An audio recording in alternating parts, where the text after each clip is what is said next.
Thomas colony Dehu road में तुकाराम दड़स अपने कुछ मित्रों के साथ एक कमरे में रहा करता था और जब उसके चचेरे भाई अपनी नवविवाहित पत्नी के साथ वहां आया तो उसकी खूबसूरती ने उसकी आंखें चकाचौंध कर दी और उसने अपने चचेरे भाई सोमनाथ दड़स से ये कहा कि मेरे घर के ऊपर का रूम खाली है और तुम उसमें अपनी धर्मपत्नी के साथ रह सकते हो, हमें कोई आपत्ति नहीं है, मेरी पत्नी भी गांव में रहती है।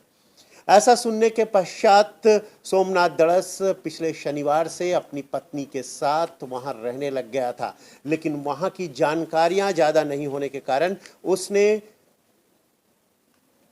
तुकाराम से ये कहा कि आप इनको, मेरी पत्नी को यहाँ के शॉप्स, बाजार या यहाँ की जो आटे की चक्की वगैरह है इसकी अच्छे से जानकारी आप दे दें।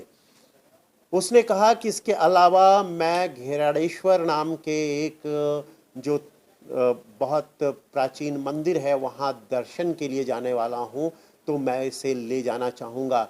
उसने इसका कोई विरोध नहीं किया और वो अपने काम में निकल गया। वो एक कंपनी में मजदूर का, अल्ट्राटेक कंपनी में मजदूर का काम करता है। जब वो निकल गया तो इसकी पत्नी को वो लेकर निकला विभिन्न कामों के लिए और सवेरे ही उसके अनुसार तथाकथित रूप से उसने अपने मित्र को बताया था कि हम मज़ा करेंगे, मेरी एक नौजवान नवविवाहित भाभी आई हुई हैं और उसको मैं लेकर घेराड़ेश्वर के मंदिर तक जाने वाला, वहाँ निर्जन स्थल पर हम इनके साथ अति प्रसंग करेंगे। और इसी क्रम में वहाँ पर उसने शरीर सुख की मांगनी की, उस पर ज़बरदस्ती करने की कोशिश की। लड़की ने ज़बरदस्त विरोध किया, भाभी ने ज़बरदस्त विरोध किया, हाथापाई की और इस गुस्से में उसने उसके हाथ पांव पकड़े और दूसरे मित्र ने उसके साथ अति प्रसंग किया।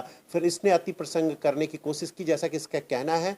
हमें तो ये लगता है कि इसने भी अति प्रसंग किया है और ये कुछ बातें छुपा रहा है। तो जब उसने ज़बरदस्त विरोध किया तो इसने उसकी ही ओढ़नी से उसके गले में उसने फांस लगाया और उसके बाद पुरावा नष्ट करने के लिए, साक्ष्य नष्ट करने के लिए उसके चेहरे पर पत्थर दे मारा। इस तरह से एक नवविवाहित युवती का जो अपने जीवन के स्वर्णिम और सुखमय भविष्य को संजो रही थी, अपने पति के साथ शहरी भाग में आई थी, यहाँ शहरी विद्रूपता ने उसके ही रिश्तेदार के माध्यम से बलात्कार और हत्या में परिणत हो गया ये सारी घटना। और जिसमें से एक आरोपी, मुख्य आरोपी हमारी हिरासत में, अभी भी वो पूरी तरह से सच्चाई नहीं कह रहा है ऐसा जान पड़ता है। फिर भी 7 दिनों का पीसीआर हमें मिला है, इसमें पूछताछ जारी है और हम निष्कर्ष तक पहुंच जाएंगे।